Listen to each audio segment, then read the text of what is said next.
हरि ओम नमो भगवते वासुदेवाय। श्री ओम नमो भगवते वासुदेवाय। 24वां अध्याय। श्री कपिल देव जी का जन्म, मुनि करदम की 9 कन्याओं का विवाह और मुनि करदम का संन्यास ग्रहण कर परम पद मोक्ष प्राप्त करना। श्री मैत्रेय जी ने कहा, विदर जी, देवहूति की वैराग्य पूर्ण बातें सुनकर करदम जी ने देवहूति से कहा कि वह खेद ना करे। उसके गर्भ में स्वयं श्री विष्णु भगवान आएंगे और उसकी कोख से जन्म लेंगे, अतः उसे भगवान का श्रद्धापूर्वक भजन करना चाहिए। विदर जी, करदम मुनि के कहने पर देवहूति ने श्रद्धा भाव से श्री हरि की आराधना प्रारंभ कर दी। कुछ समय बाद मुनि करदम जी के वीर्य का सहारा लेकर भगवान श्री हरि ने देवहूति के गर्भ में प्रवेश किया। देवहूति के गर्भ में भगवान के प्रवेश करते ही सृष्टि के में मंगल गीतों की ध्वनि उठने लगी। गंधर्वों के स्वास्थ्य गान के साथ साथ अप्सराएं नृत्य करने लगी। आकाश से देवगण पुनः वर्षा करने लगे। सर्वत्र प्रकृति आनंदित होकर झूमने लगी। उसी समय मरीच आदि ऋषिगणों से घिरे हुए ब्रह्मा जी करदम मुनि के आश्रम में आए और उन्होंने करदम जी से कहा, पुत्र, तुम सदैव दूसरों को मान देने वाले हो। तुमने सदैव मेरी आज्ञा का पालन किया है। तुम स्वयं हो। तुम्हारी जय सुंदर कन्याएं अब विवाह योग्य हो चुकी हैं। सृष्टि के विकास में इनका बहुमूल्य योगदान होगा, अतः तुम अपनी इन कन्याओं का विवाह मरीच आदि ऋषियों से कर दो, जिससे संसार में तुम्हारा सुयश फैलेगा। तुम्हें अब अपनी और देवहूति की चिंता करने की आवश्यकता नहीं है, क्योंकि देवहूति को संभालने के लिए स्वयं नारायण उसकी कोख से जन्म लेंगे। वह बालक कपिल के नाम से विख्यात होगा और सांख्याचार्यों में सर्वश्रेष्ठ होगा। विदर जी, इस प्रकार जगत की सृष्टि करने वाले श्री ब्रह्मा जी ने उन दोनों को आश्वासन देकर ब्रह्मलोक को प्रस्थान किया। ब्रह्मा जी के चले जाने के उपरांत करदम जी ने अपनी कला नाम की कन्या का शुभ विवाह ऋषि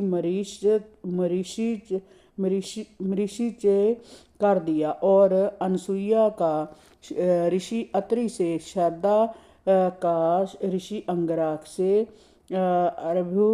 अभ्रुम्बु का ऋषि पुलसत से, गति का पुलह से, साध्वी क्रिया का क्रतु के साथ, ख्याति का भृगु जी के साथ, अनिरुद्धति का वशिष्ठ जी के साथ,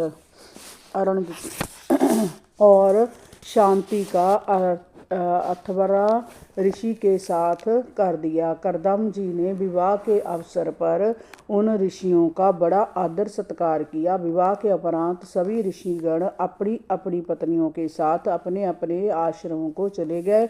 समय आने पर श्रीहरि ने देवहूति की कोख से जन्म लिया तो आकाश में नगाड़े बजने लगे और देवगण बालक पर पुष्प वर्षा करने लगे। एकांत होने पर करदम जी उनके पास गए और उनकी स्तुति करने लगे। हे प्रभु, जोगी जन अनेकों जन्मों की साधना के उपरांत अपनी साधना के सिद्ध होने पर जिनके दर्शन करते हैं, वह श्री हरि हम जैसे विषय लोलुपों के घर में अवतीर्ण हुए हैं।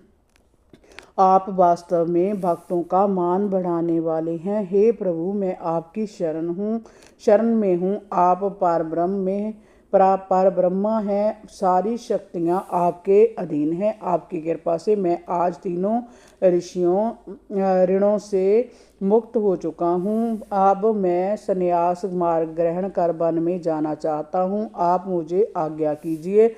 श्री करदम जी की प्रार्थना पर बाल रूप भगवान ने अपनी योग शक्ति से करदम जी से कहा, मुनिवर, मेरा जय जन्म इस लोक में भौतिक शरीर को छोड़कर मोक्ष प्राप्त करने वाले मुनियों के मार्गदर्शन के लिए हुआ है। आत्म ज्ञान का मार्ग ही इस लोक से मुक्त होने का सर्वोत्तम मार्ग है। मैं तुम्हें आज्ञा देता हूँ कि तुम इच्छा अनुसार जाओ। और अपने संपूर्ण कर्म मुझे अर्पित करते हुए दुर्जय मृत्यु को जीतकर मोक्ष प्राप्त करो। मैं स्वयं प्रकाश और संपूर्ण जीवों के हृदय में रहने वाला परमात्मा हूँ। जब तुम अपने अंतःकरण में मेरा साक्षात्कार कर लोगे तब सब प्रकार के शोकों से छूटकर मोक्ष पद प्राप्त कर लोगे।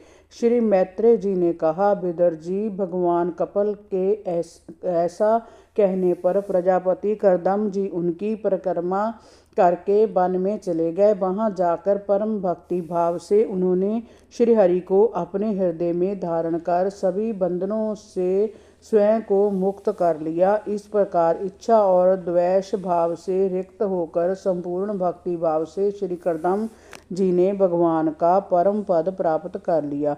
हरि ओम नमो भगवते वासुदेवाय। श्री ओम नमो भगवते वासुदेवाय।